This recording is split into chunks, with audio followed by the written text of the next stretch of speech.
ఎర్రపేట గ్రామ పంచాయతీ. నా పేరు చల్లా సురేష్, మాజీ వార్డు మెంబర్ నేను. అంగన్వాడీ సెంటర్లో మురిగిపోయిన కోడిగుడ్లు సప్లై చేస్తున్నారు. గత 5 నెలల క్రితం కూడా నా దృష్టికి వస్తే సెంటర్లలో పోయి అడిగి తెలుసుకుంటే వాళ్ళు పైనుండే వస్తానే మాకేం తెలియదు అని చెప్పేసి అంగన్వాడీ సెంటర్లో చెప్పడం జరిగింది.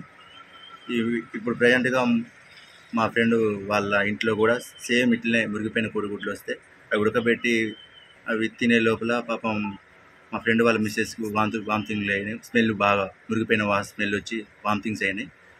కావున ఈ అధికారులు స్పందించి నాణ్యమైన కోడిగుడ్లు పంపించాలని కోరుకుంటున్నాను.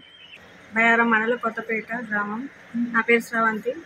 మాకు గత 2 నెలల నుంచి కోడిగుడ్లు కుళ్ళిపోయినవి వస్తున్నాయి. అవి పిల్లలకు ఉడకబెట్టి పెట్టాలంటే స్మెల్ వస్తున్నాయి. అవి అంతకుముందు బాగానే వచ్చినాయి కానీ ఇప్పుడు అసలు ఒకసారి మంచిగా రావట్లేవు. దీనికి సంబంధించిన వాళ్ళు కొంచెం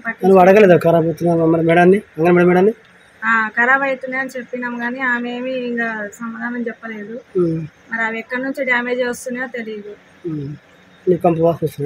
స్మెల్ కంపు వాసన వస్తున్నాయి. ఉడకబెట్టినా కూడా మొత్తం ఇట్లా లొట్టలాగా అయిపోతున్నాయి.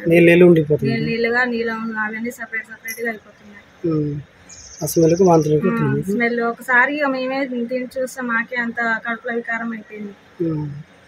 ఇక పిల్లలకి అసలు పెట్టట్లేదు, బాగలేవు అని. అంతకుముందు బాగానే వచ్చినాయని ఇప్పుడు 2 నెలల నుంచి అసలు బాగలేవు. ఇక్కడ Kothapeta 2. For more videos like this, subscribe Big TV channel.